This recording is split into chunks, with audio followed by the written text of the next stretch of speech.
voir le chef de l'État, voilà, le tout premier, venir vers vous, échanger avec vous, ça change quelque chose au moral. Parce que, au-delà de tout, même s'ils ont des primes, des salaires, tout ce qu'on veut, le côté moral, le côté soutien, le côté discussion avec une telle personnalité, ça ne vient pas tous les jours. Et donc, quelque part, ça leur dope le moral, surtout à la fin d'une année. Donc, je pense que le chef de l'État a choisi son calendrier, il a su toucher les cœurs, et il a voulu justement partager ce repas pour leur montrer qu'au-delà du chef de l'État à qui il est et tout ça, il peut quand même se mettre à leur niveau, discuter avec eux. Donc, c'est comme ça que moi, je lis ça. Après, s'il y a d'autres choses derrière, je ne saurais le dire, mais j'estime ma position d'observateur que oui, il s'est voulu un peu plus proche d'eux, il a échangé avec eux, et certainement que ça leur a dopé le moral pour la nouvelle année. William.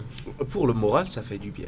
Ça, c'est une évidence. Parce que, vous savez, des frustrations, il y en a dans l'armée béninoise aujourd'hui, même dans la police.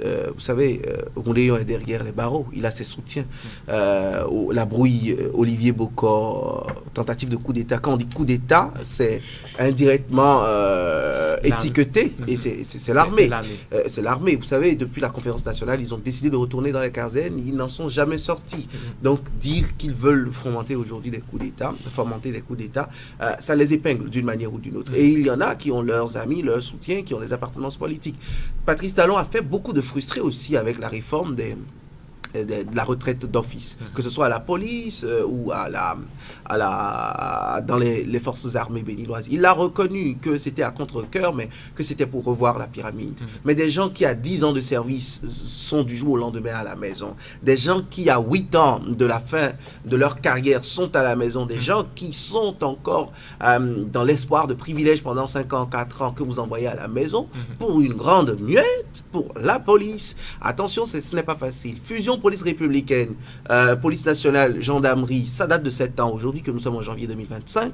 Mais rassurez-vous, la mayonnaise n'a jamais pris totalement parce que d'anciens policiers continuent à se voir brimés par d'anciens gendarmes qui sont pour eux les plus lotis aujourd'hui dans la police républicaine. Ces frustrations existent. Les bruits de bottes, c'est une expression que nous empruntons aux militaires. Les bruits de bottes, ce n'est pas encore perceptible comme tel aujourd'hui, mais c'est visible. Patrice Talon a toujours utilisé de petites stratégies pour souhaiter des vœux aux gens. Vous vous souvenez des vœux en 2024 avec les enfants, plutôt une année avant, si je ne me trompe, avec les personnes en situation de handicap, à la faveur d'une entrevue avec Serge Ayaka et notre doyen de la radio nationale. J'allais justement vous demander cette manière de procéder, de formuler les vœux. Est-ce que non, c'est une innovation propre à Patrice Talon, et je la lui concède cette innovation. Maintenant, cette année, il a trouvé la nécessité d'aller là-bas parce qu'il y avait vraiment des questions pour lesquelles il fallait être aux côtés des forces de défense et de sécurité. Parce que tout ne va pas forcément bien. La cohésion de groupe, l'intégrité. Parlons aussi du moral. Vous vous souvenez des stands d'innovation de tout le peuple béninois. Le 1er août, quand on a vu les gens revenir de l'opération Mirador, on a vu des gens qui se sacrifient au nom de tous. Et vous savez, ça a inspiré même un député qui est descendu dans la Pendjari fêter le Nouvel An. Avec, et lui, il s'est même tagué. Il s'est même tagué d'être allé au front même, fêter avec ceux qui sont vraiment au front terroriste. C'est pour dire d'une manière ou d'une autre que dans l'armée, il y avait des questions, il y avait des préoccupations, il y avait des dissensions, il y avait des égos à ramollir, il y avait il y avait à faire penser à autre chose un instant, autre que les questions, les braises brûlantes, permettez mon pléonasme, sur lesquelles on ne s'entendait pas forcément, sur lesquelles la cohésion de groupe n'était pas totale. Aussi, Patrice Talon, je finis là-dessus, Pedro, Patrice Talon a toujours été vu comme le chef d'État des officiers généraux, des officiers supérieurs. Les hommes de rang, les petits militaires, le petit policier du bord de rue ne s'est pas toujours senti. Et ça, c'est même au-delà de la police et des forces de défense et de sécurité. C'est un sentiment général.